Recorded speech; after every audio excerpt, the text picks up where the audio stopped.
Great. Well, thank you for having us. We appreciate you giving Vertex the opportunity to show why we think we brought the right team for your project. We know you only gave us 10 short minutes, so we'll try and keep the intro short, do a light touch on the Vertex differentiators that you think help us stand out.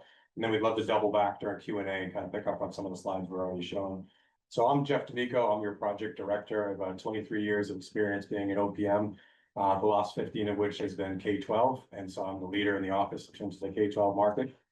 I'll bring strategic vision to the project, not just to the project team, but also to help guide the school building committee for all the challenges that lie ahead, both in the design phase, getting through your GMP, and then into the start of construction and beyond.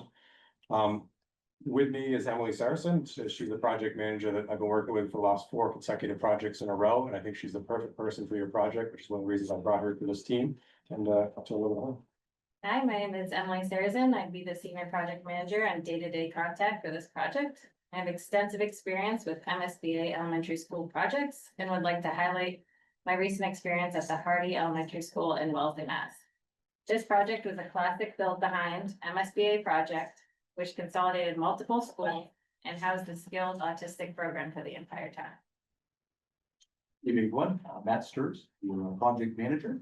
I have about 14 years of experience in public construction, between the design side and the OPM aspect of the industry.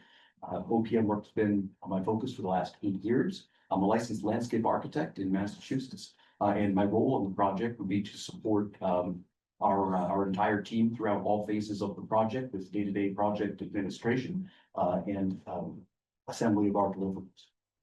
Good evening, everyone. My name is George McMahon, construction site manager. I'm a licensed construction supervisor here in the state of Massachusetts. I have 15 years experience, both on the general contractor side as well as the OPM side.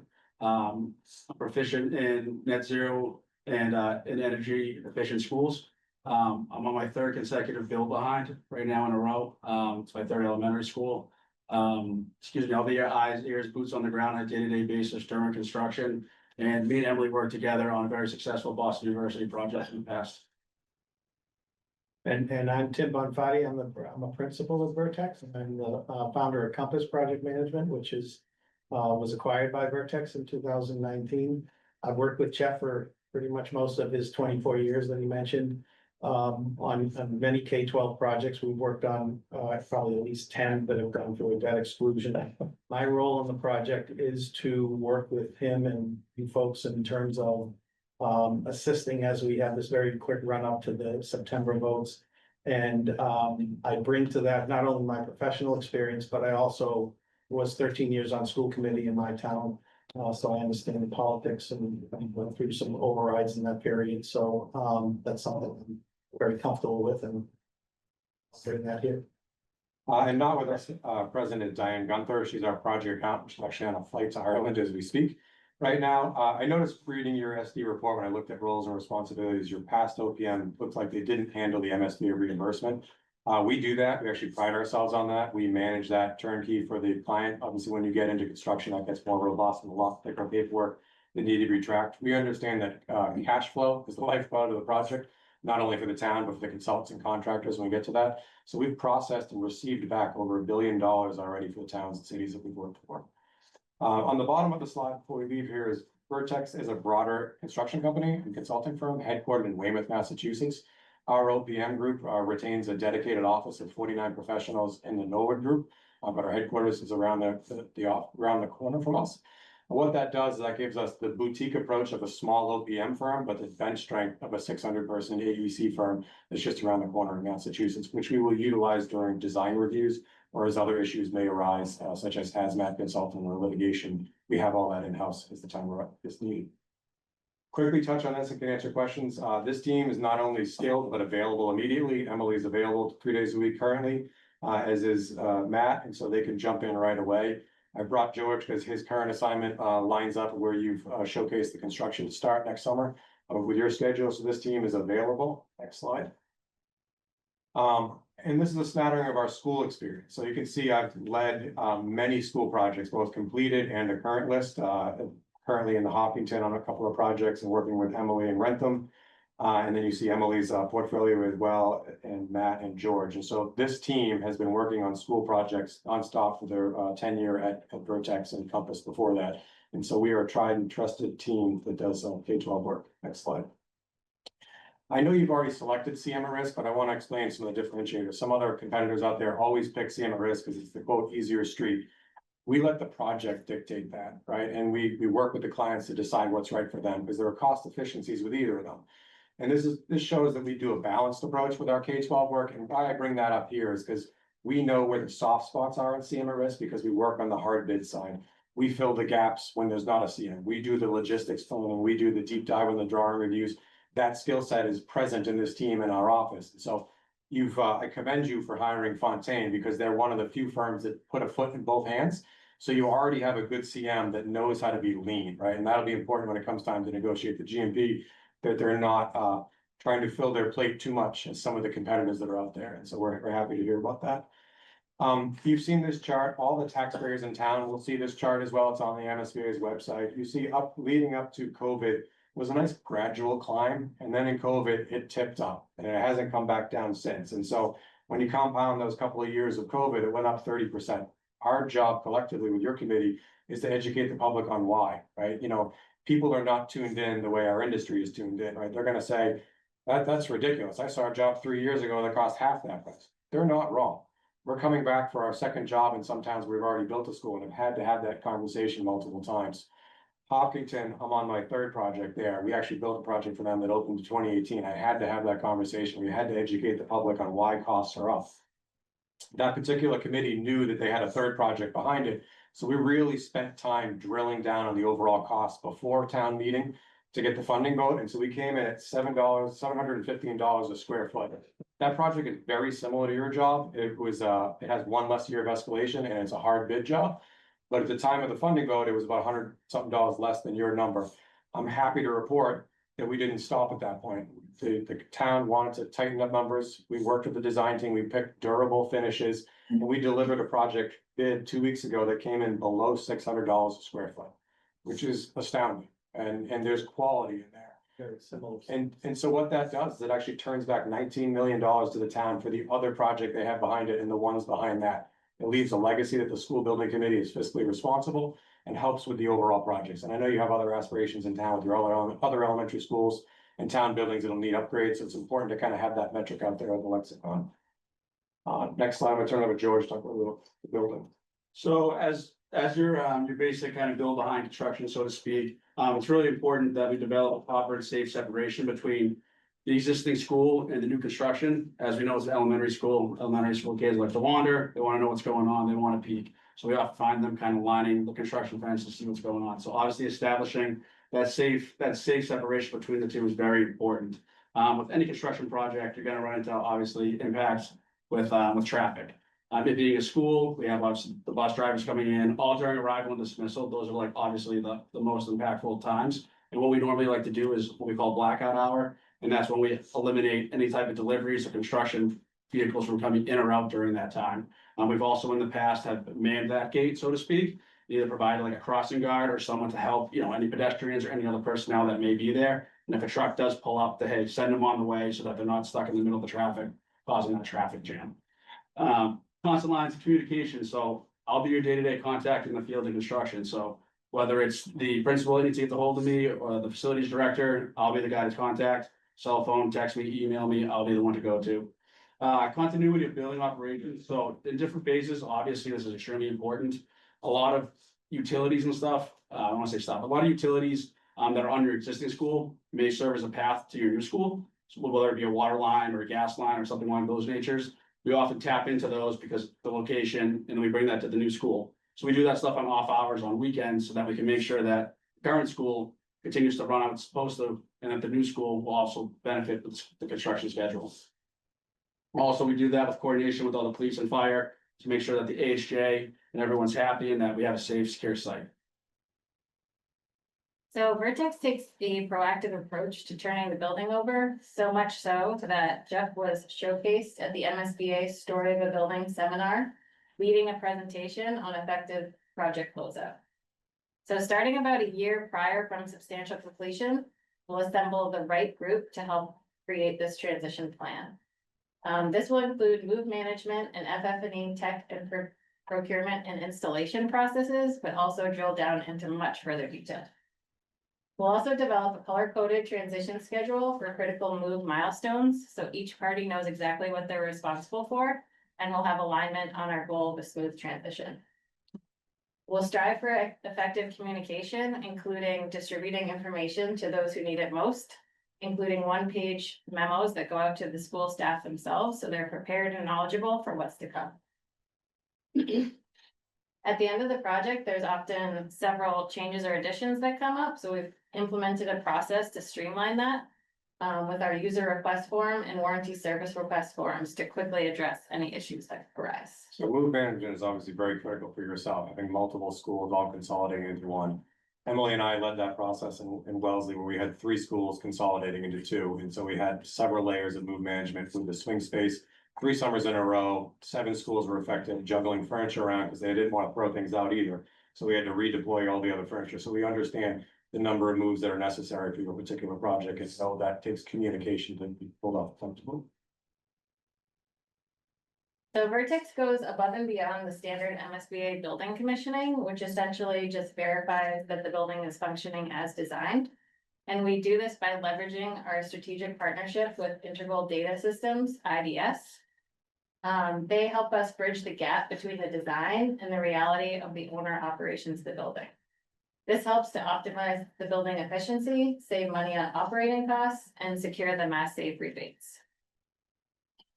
Here is an example of this on our recent Westwood project.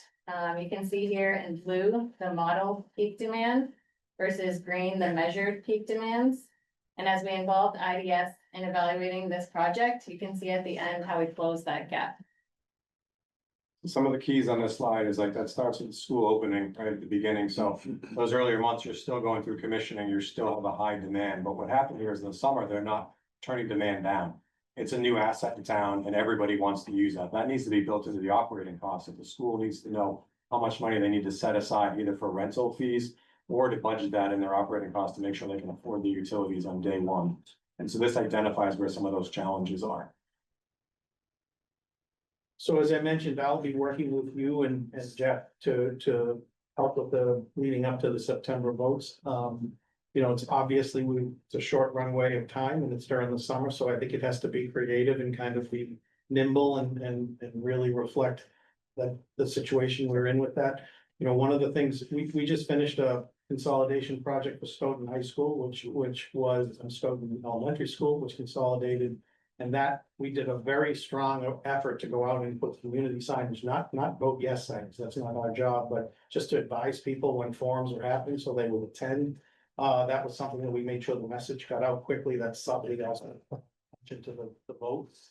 We found using same day virtual and in-person forums gave people options to be able to get the information in the way that's best for them, given the potential for vote vacations.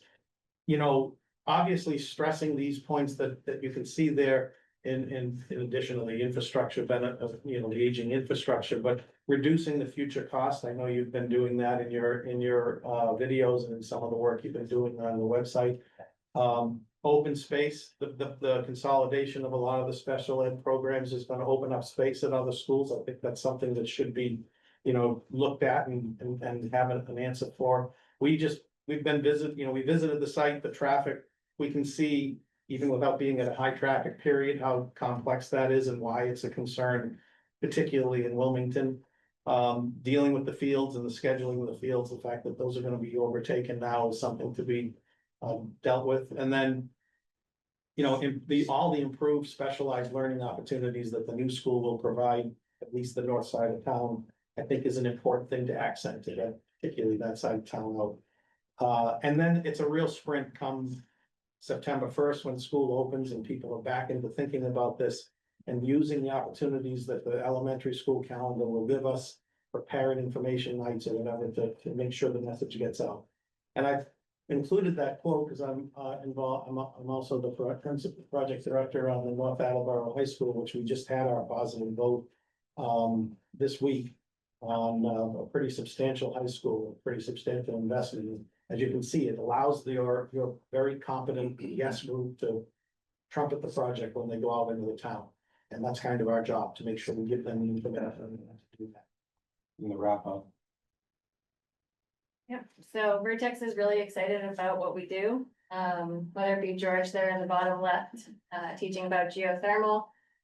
Jeff showing the early, childhood center kids about the hard hats and equipment we use, or myself above in the top right, teaching at the Wellesley Seminar Day.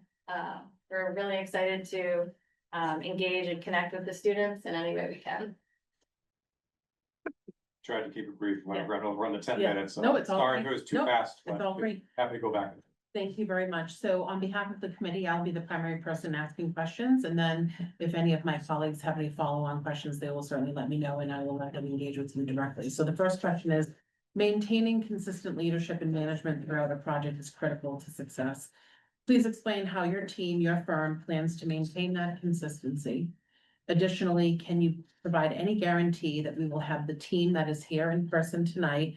And can you confirm this team is the same team that's reflected in your RFS submission that package that you provided?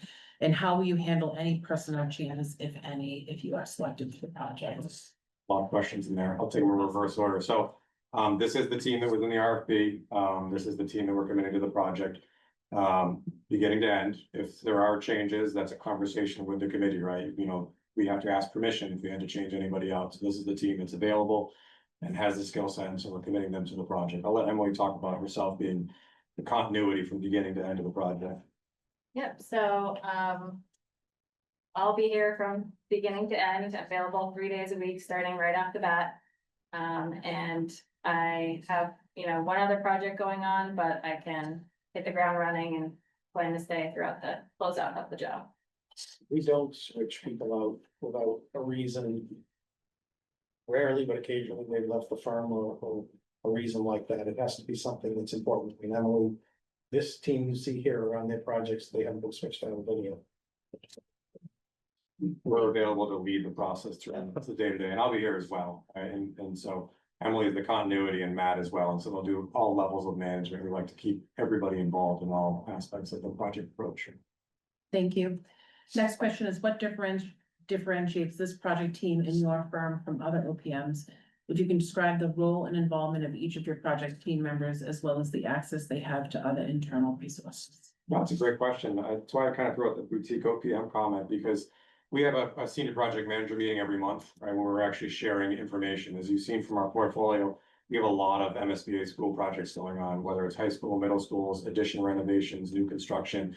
We run the gamut, both design, bid, build, and CM. So, we see all the problems out there, right? We're dealing with, blower door tests and things like that with a, less sophisticated GC or a less sophisticated CM.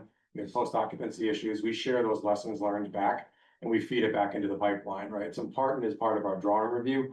When staff is available, if we have a downtime in between jobs, we pull that information, we put them on a drawing review because it brings value to the team and to the firm. And so we make sure we cross-pollinate throughout. One of the things I would add to that is that the firm is made up of architects and people with an architectural construction background, but predominantly construction. That's my background. That's a number of the people here. So when that background allows us is the ability to, and we work with Fontaine and actually I think we made a #1 choice with that firm. It's a very quality firm. But like anything, we want to make sure that when you get a GMP in 9 months or 10 months or whatever that is, it's maybe a year now, that it's fully vetted, that you're not having a GMP that's higher than it needs to be. You can see we're in a really unique period in the marketplace. No tariffs are an issue, but the market in general right now is at a point where construction is reaching sort of where it was in the recession period, where people they want work, they're worried about the future backlog. And that's something that I think we bring that your other OPMs may not have quite that level of sophistication within the construction. I also, hope you've checked references. I know in the RFP, you said you might check them afterwards, but we implore you to check our references because those repeat customers are repeat customers because they see the diligence that we do. We're first and last out. Typically, I know this is unique where you're replacing an OPM, but generally it's a 5-year marriage between us and the building committee. So we are the last one out the door. We want to make sure we leave you with a lasting, happy impression because we want to get your next job, not just the job that's in front of us. Thank you.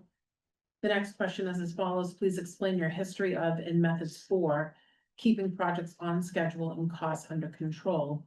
If you can provide any examples in managing the budget through a specific project or specific project phases such as design and construction.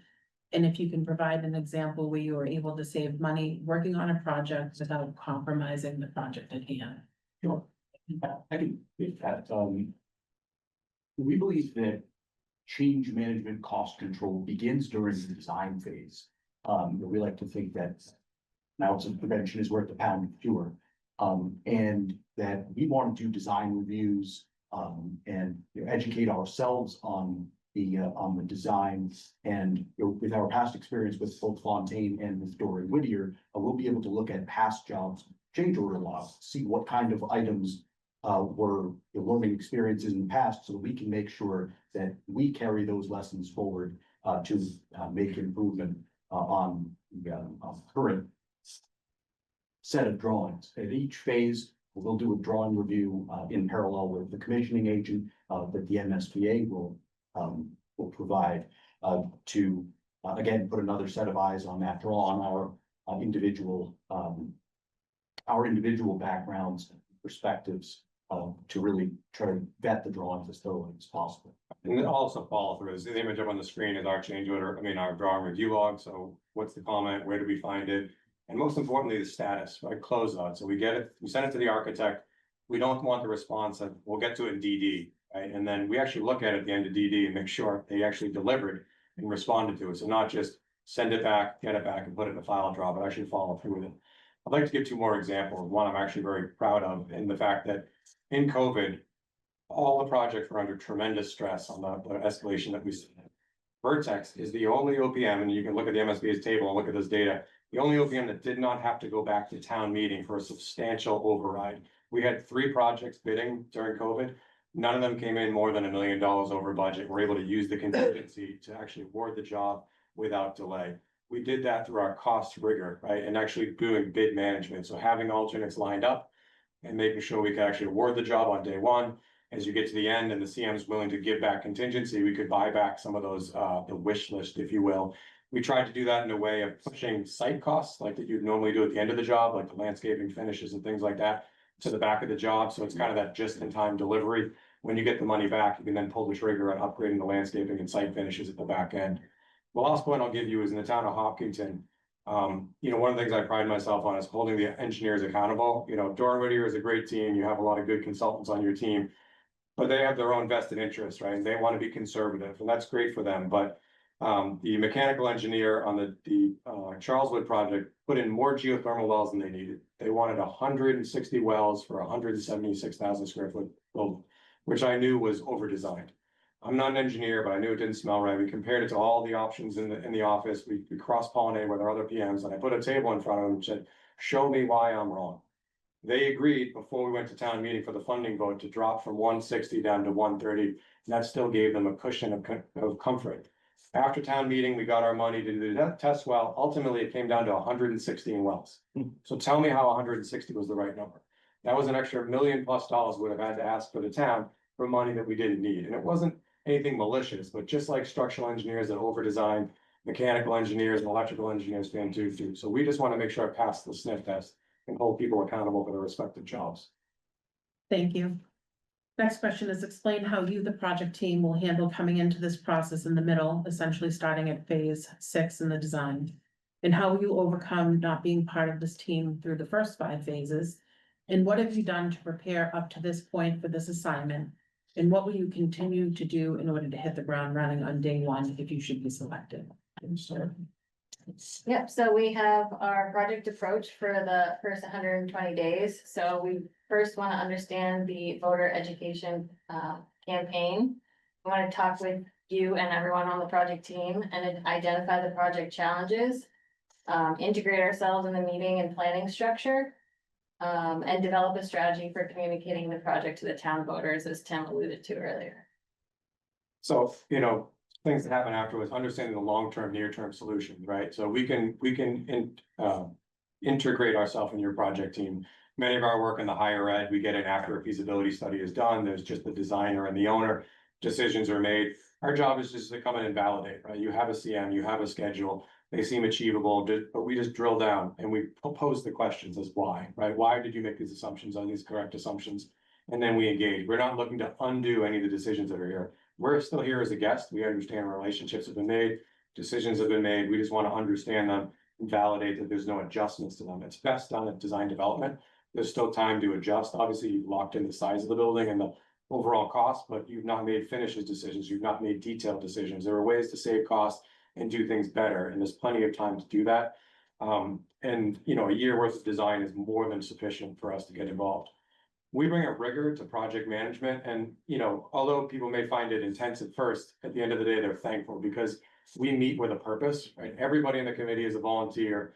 Everybody in your project team is generally working on more than one job, so we want to do effective project management.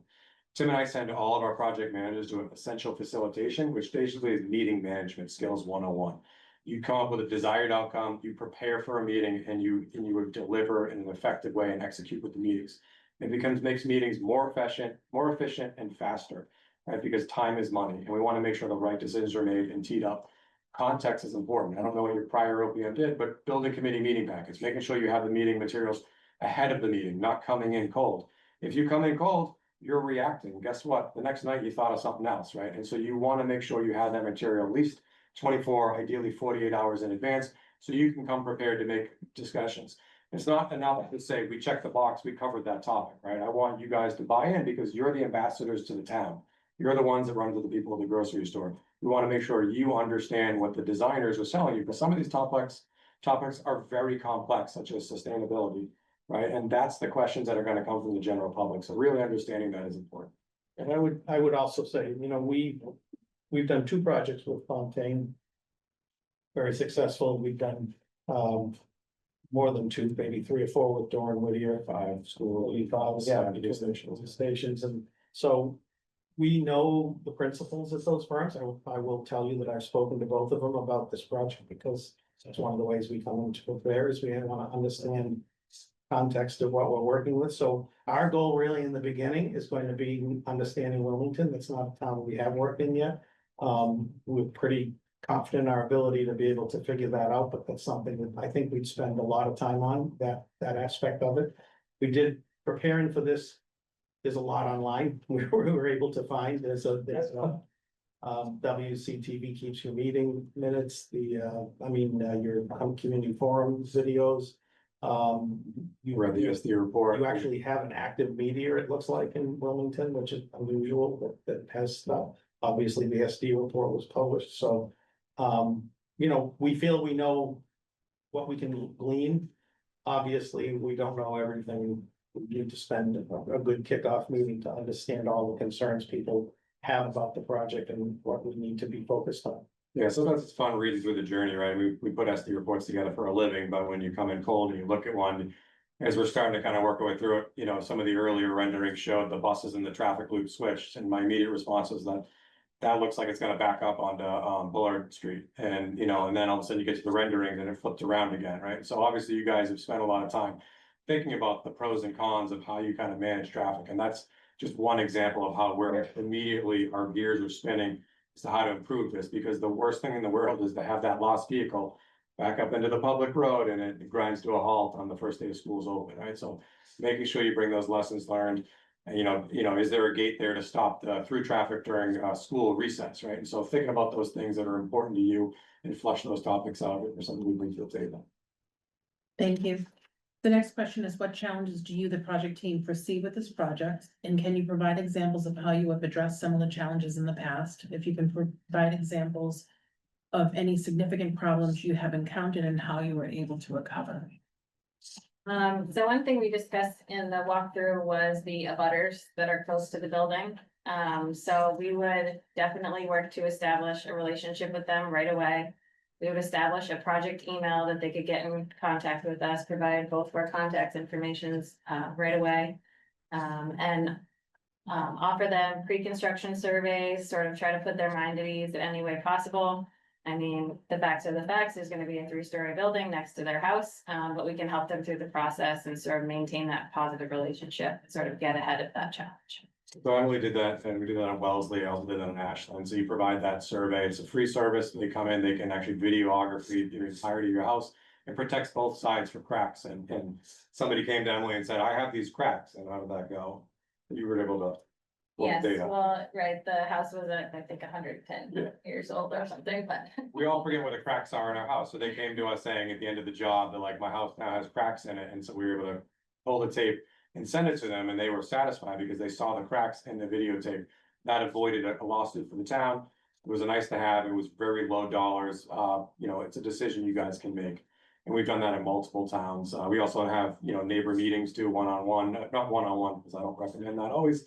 You do want to be 2+ leadership, you know, because otherwise it's a he said, she said.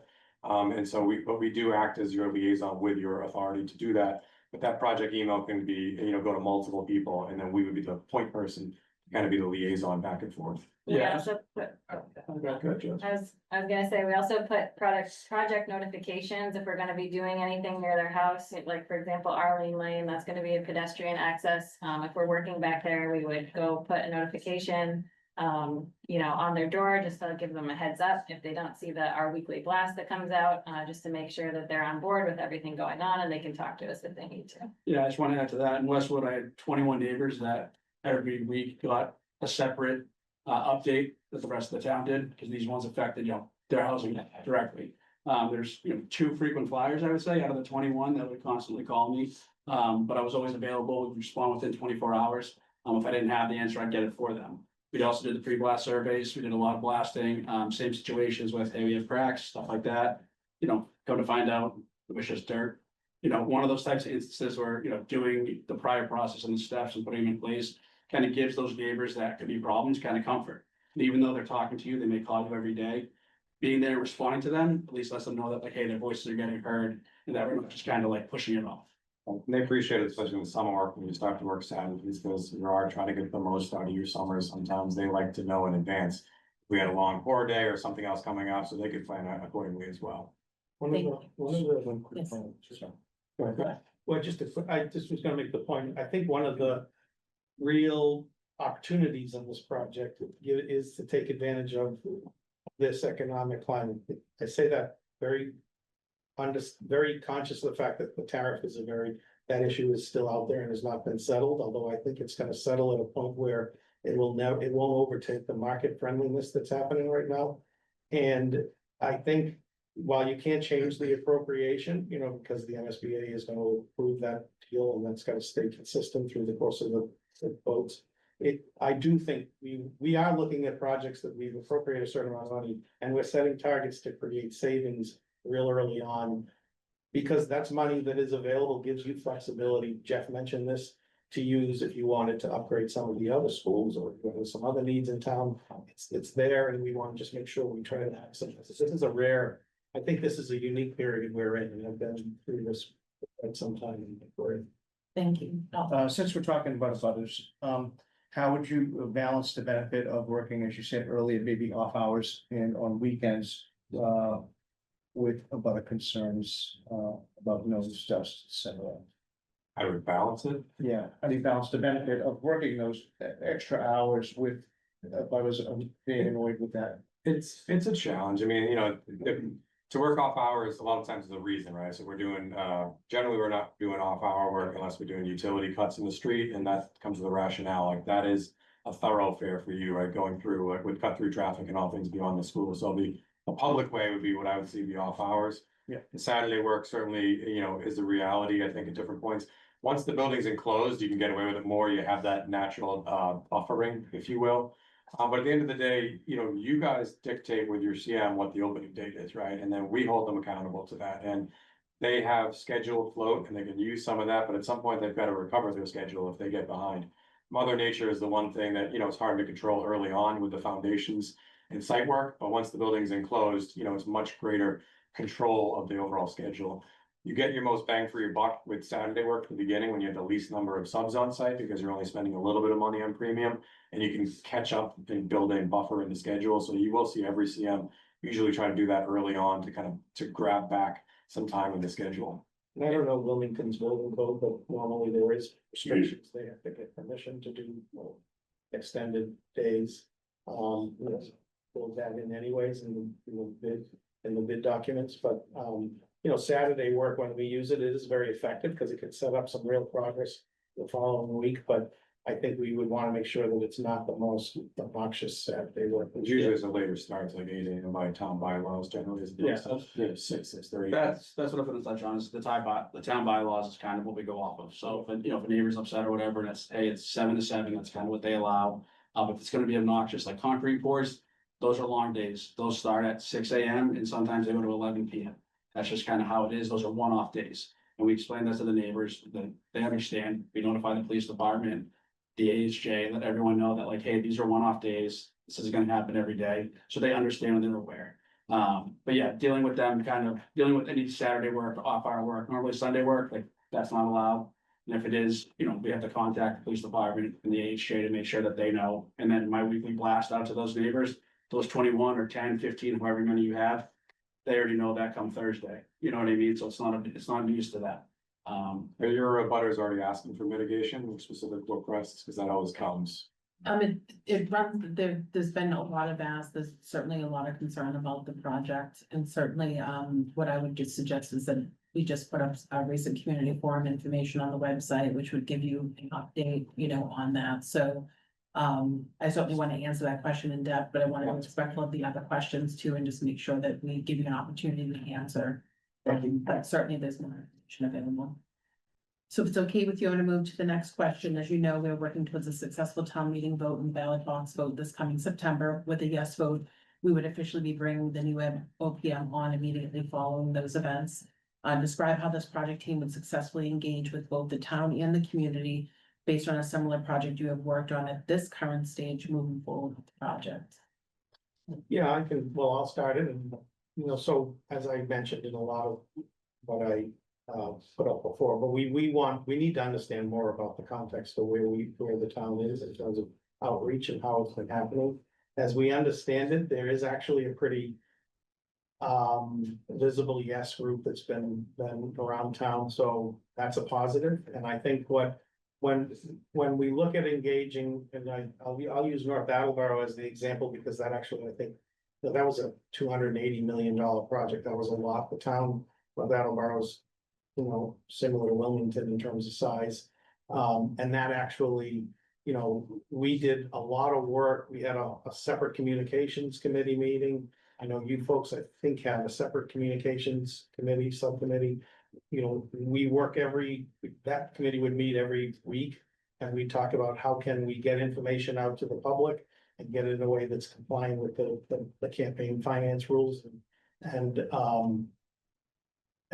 it's largely just sort of, every town has a different vibe we've found, so some people get their information through social media and almost exclusively through social media. Other towns have a more, I think, a little more tactile approach the way they get information. So I think there's a lot for us to learn, but we fully expect that this is gonna be a busy summer. And summer is a hard time to get the message out, so that means that's why we talk about making, I think, a significant effort around getting the information out there to the public. You know, during this period when people may have other. Right, and I was glad to hear that. My brother actually lives in town. My nieces go to Shawshene, so, you know, I asked him, and he said people came by knocking door to door, you know, looking to give information about the project, and he's hearing about it on the sports fields as Don's play soccer in town. So it's great to have that information out there early, that there are people willing to pick up the torch. Obviously, you guys are handcuffed in some ways into things that you can do, so really getting that pack established and posting the information so that it's available to all the public, and then letting those people, you know, carry the torch for you is always helpful out there. I think one of the important things is understanding the touch points, like you're losing the fields, right? I think that was mentioned at the walkthrough, that's a sensitive topic. I think one of the success factors is having a plan for that. You don't have to say the fields are going here today, but you're taking 2 other buildings offline, right? Another question in the town will be, how long are we paying for those assets? Are we heating them? Are we not heating? Are we mothballing them? Do we have rental ability? So I think understanding the game plan for those other 2 projects will help win a few more yes votes. Understanding the long-term goal of how to replace those fields will gain a few more yes votes. It's inches. You win these games in inches. And so really understanding what's out there and how to win those last few. You're never going to win the traffic, people. I can promise you that. You know, in all the schools that I've ever done, the traffic is always the biggest complaint. it's 30 minutes a day and everyone thinks the world grinds to a halt. Having driven to your school, it's a tough road. You have lots of pockets of streets that all head to one feeder. And it's, you get sidewalk just on one side, so it will be a challenge with traffic on this side, but you're never gonna win them over, but. The goal is to have the right argument to make sure that the school does not impact that negatively, make sure you keep the traffic on site, we're not backing up into the public roadway. So those are just a few examples of how we kind of want to understand the current situation, and how we can kind of win over a few more yes votes, because. The difference between 60 and 67% makes all the difference in the day. The other thing is, I think it's unfortunate, but disinformation is a factor in the way information is now fed to people. And when you see that, you need to respond in a factual way, not emotional, but that's not what the fact is, just be very clear about that. I'd say, we understand that we can't sign a contract, but we understand that, we're willing to, step in and help out through the summer, because. It's no good to have a contract waiting for you in September if you're not already putting your skin in the game, and so we're committed to putting skin in the game. Thank you for that. The next question is, what are the most important things an owner, in this case, the town, can do to ensure a successful project? How have you handled situations where an owner insists on something you believe is not in the best interest of the project?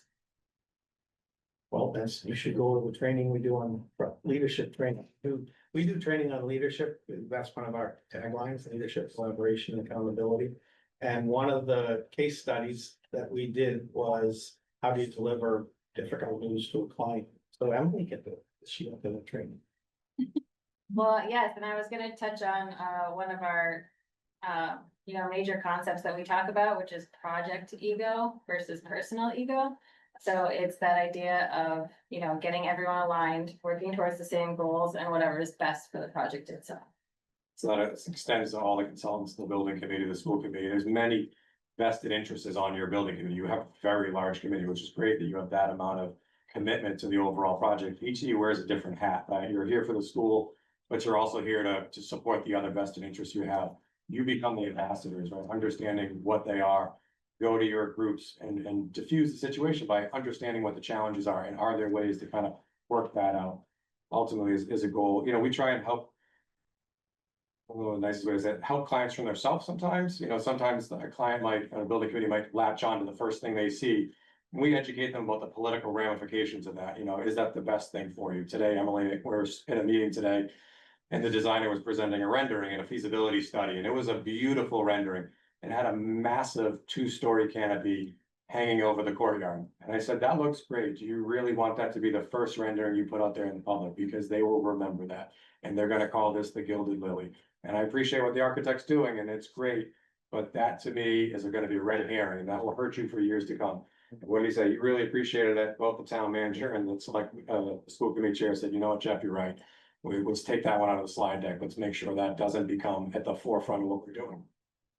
Great. So we have 3 questions. I'm gonna take one, and then I'm gonna combine the other one as one big question. So the next one is to provide examples of how you've resolved disagreements between stakeholders, whether it's between different town groups, between the owner and a vendor, or between vendors.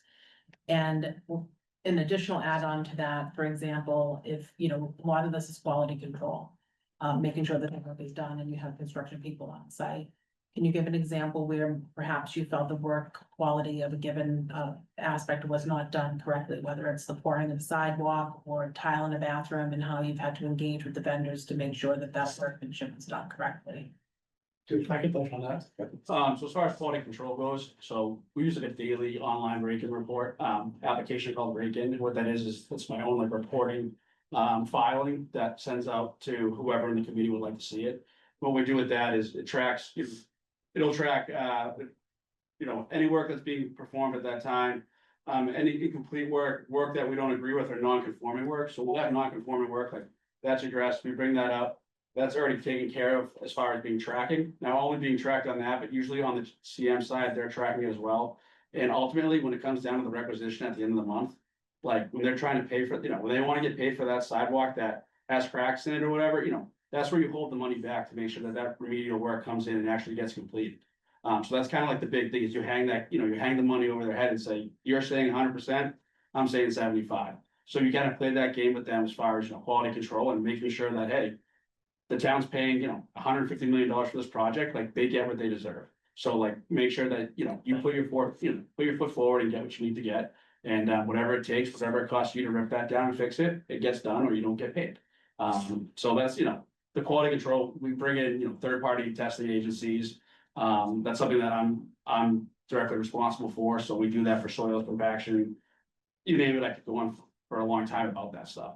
So we have a lot of procedures in place to help prevent those types of items. So when those do arise, you know, we get together as a group. I report the stuff to the engineers, the architects. I can't say, hey, no, that's no good. But I let the engineers, the architects know, and they're the ones that say, hey, rip that out, that's no good. But ultimately, we're the ones paying them at the end. And if I say, yeah, I still don't agree, like, we're gonna take this, you know, offline and we gotta have, you know, a deeper conversation about that. At the end of the day, people build buildings, right? And we're not at the point where the robots are building it, right? So everybody involved is a person, everybody has a respective job. If you build that project ego, we can disagree, but respect each other's positions and find a path forward, you know. Part of our essential facilitation training is also negotiating, right? We're firm but fair negotiators. That is the balance, right? Working with general contractors and CMs, we understand the touch points, right? If we establish ourselves as firm but fair, we'll both respect each other's disagreement and we'll find a path forward, right? There's always a little give and compromise, both sides. Nobody wins ultimately whenever there's an issue, right? Both sides have to give a little bit to find a path forward. I think you mentioned about also not just vendors, you know, but also within the town stakeholders and that's oftentimes a little more challenging, but that's something that we really do work with the town to make sure they understand the benefit of having a consistent approach. You lose money and time if you have a lot of time when you're revisiting decisions that have been made. So that's something that's part of what Jeff's talking about with this essential facilitation. We emphasize that business. Sometimes we would say to a town, you know, we need you to be on one page here because we're in a critical point that the town has a strong interest that we stay on one page. You want to be a good side of DPW as an example and parking recs and the equivalents in your town, right? There's always an interface with them, whether it's the utility connections, whether it's something they can help us with or vice versa. You know, they're also responsible for some levels of permitting. So having a working relationship with those, sometimes it's about sharing information. They may be not happy because one of their projects didn't get funded in lieu of this project moving forward. So sometimes there's a chip on the shoulder because of that. And we're walking into that cold, not knowing the legacy or history that came just before this project. So we want to make sure we understand what their pet peeves are and find a path forward so that we can work in unison together, because we will need sign-offs in the town. We will need to work with building inspectors and fire department, things like that. So we want to make sure there's a path forward. So just in fairness, we're right at the 8:15, but I'll give you a 1 minute opportunity. I know that you've worked with both Fontaine and Doran Whittier. If you have a closing comment for a minute or less as to what you've liked about working with both companies and something perhaps that you didn't like or some constructive feedback. Yeah, so Fontaine, we had two experiences with both. Obviously, the CM at risk was a lot easier, right? It's more a collaborative process. They got to help influence the decisions early on. A GC is more adversarial, but both of them were successful projects. So at the end of the day, both came to the table. The other GC one, we had to rip out a lot of work. And that becomes adversary in the beginning, but at the end of the day, the concrete sidewalks were wrong and they had to get hauled out. And, you know, it was a dispute in the beginning, but at the end of the day, both sides agreed. We had the sub pull it out and found a path forward. Doran Whittier, we've worked on a lot of different school projects. You know, we find that designers in general, you know, the CAD guy is using the same detail over and over again because that person is not doing construction administration. They're not realizing their details don't work. And sometimes the principals are too busy trying to get the production out. So the drawing reviews help flush that out, right? So when we finished, you know, Pentucket, we talked to the Westwood team. When the Westwood team finished, we talked to the Watertown team, not Watertown team, but the Situate team, sorry, that are all Doran Whittier jobs, right? To make sure that our CSMs in the field are talking to the next CSM so that we stay in front of issues before they become issues. But overall, they're both tried and true firms. They're honest firms. They're people that we can work with hand in hand, and we're collaborative overall. Great. Thank you very much. We appreciate your time on behalf of this committee and the town of Wilmington. We thank you for submitting your RFS to us. We enjoyed meeting you this evening. And the town manager's office will be in touch with you as the results. We're going to be deliberating later on this evening. Really appreciate that. Thank you for your time. Thank you. Thank you.